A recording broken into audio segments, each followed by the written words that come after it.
সংগ্রামী উপস্থিতি আপনাদের 5 আগস্টের পূর্বে যুব আন্দোলনের প্রোগ্রামে পুলিশ বাহিনী বিজেপি যেভাবে গুলি করেছে সেদিন অল্পের জন্য আমাদের মূল্যবান আমিন এবং কেন্দ্রীয় নেতৃবৃন্দ অল্পের জন্য রক্ষা পেয়েছিলেন। সেই ফ্যাসিস্ট দুর্নীতিবাজ হায়না কেন্দ্রবাজ দুঃশাসনের অবসান ঘটেছে ছাত্র জনতার মাধ্যমে। ছাত্র জনতার নেতৃত্বে মানুষ জনতা আম জনতা অপমান জনতা রাজনৈতিক দল সকলের ঐক্যিক প্রচেষ্টায় পুলিশ দুর্নীতি দুঃশাসনের খবর ঘোষিত হয়েছে। সেদিন 13 আগস্ট সাহেবের নেতৃত্বে জনতা সেদিন শাহবাগ দিয়েছিল এবং 5 আগস্ট কেন সেদিন সরকারের নির্দেশিত সেদিন কর্মসূচিকে প্রত্যাখ্যান করে ছাত্র জনতাকে উদ্বুদ্ধ করে গণ উৎপাদনের দিকে গিয়েছিল, সেটা আমাদেরকে পিছন দিয়ে একটু তাকাতে হবে। আমার পূর্ববর্তী বক্তা বলেছেন, আমি সময় সংক্ষিপ্ততার কারণে আমি আমার আলোচনা দীর্ঘায়িত করছি না, শুধু কথা বলতে চাই। এদেশের মানুষ মুক্তি চায়, স্বাধীনতা চায়। ইসলামী আন্দোলন বাংলাদেশ ফেনী জেলা শাখার বিপ্লবী সেক্রেটারি জননেতা আলহাজ মাওলানা কামরুল হক ভূঁইয়া বক্তব্য নিয়ে আসছেন। জননেতা আলহাজ মাওলানা কামরুল হক ভূঁইয়া।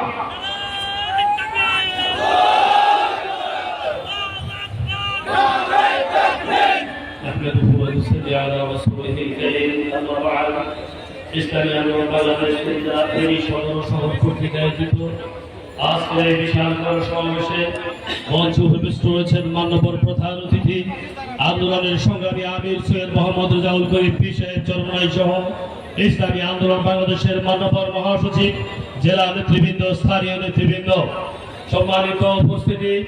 ইসলামী আন্দোলন বাংলাদেশ আজকে 9 দফা বাস্তবায়নের দাবিতে আজকের এই গণসমাবেশের আয়োজন করেছে। ইসলামী আন্দোলনের ধারাবাহিক রাজনৈতিক কর্মসূচি হিসেবে সারা বাংলাদেশের প্রত্যেকটি জেলা এবং থানায় গণসমাবেশের যে কার্যক্রম, সে ধারাবাহিক কার্যক্রমের অংশ বিশেষ হিসেবে আজকের এই গণসমাবেশ। সম্মানিত উপস্থিতি, আপনারা জানেন ইসলামী আন্দোলন বাংলাদেশ 5 আগস্টের যে গণঅভ্যুত্থান, এই গণঅভ্যুত্থানের যে অগ্রণী ভূমিকা ছিল ইসলামী আন্দোলন বাংলাদেশের মানুষকে, বাংলাদেশের আপামর জনতাকে ছাত্র জনতার গণঅভ্যুত্থানে সম্পৃক্ত করবার জন্য ধারাবাহিকভাবে কর্মসূচি দিয়েছিল। আজকের প্রোগ্রাম থেকে মূল্যবান আমির মহোদয়কে আমরা শুভেচ্ছা জানাচ্ছি। আমরা এই প্রোগ্রাম থেকে আজকের এই বাংলাদেশের গণমানুষের নেতা, এদেশের আধ্যাত্মিক মানুষের রাহবার হযরত পীর সাহেব চরমনাইকে 5 আগস্টের গণঅভ্যুত্থানে আন্তরিকভাবে রক্ত চক্ষু উপেক্ষা করে গুলি মাটি লাঠি দিয়েছেন, সামনে দাঁড়ানোর নেতা কর্মীকে চিত্রাশি দিয়েছেন, সেজন্য আমরা উনাকে শুকরিয়া জ্ঞাপন করছি। সংগ্রামী উপস্থিতি, আপনাদের 5 আগস্টের পূর্বে যুব আন্দোলনের প্রোগ্রামে পুলিশ বাহিনী বিজেপি যেভাবে গুলি করেছে সেদিন অল্পের জন্য আমাদের মূল্যবান আমিন এবং কেন্দ্রীয় নেতৃবৃন্দ অল্পের জন্য রক্ষা পেয়েছিলেন। সেই ফ্যাসিস্ট দুর্নীতিবাজ হায়না কেন্দ্রবাজ দুঃশাসনের অবসান ঘটেছে ছাত্র জনতার মাধ্যমে। ছাত্র জনতার নেতৃত্বে মানুষ জনতা আম জনতা অপমান জনতা রাজনৈতিক দল সকলের ঐক্যিক প্রচেষ্টায় পুলিশ দুর্নীতি দুঃশাসনের খবর ঘোষিত হয়েছে।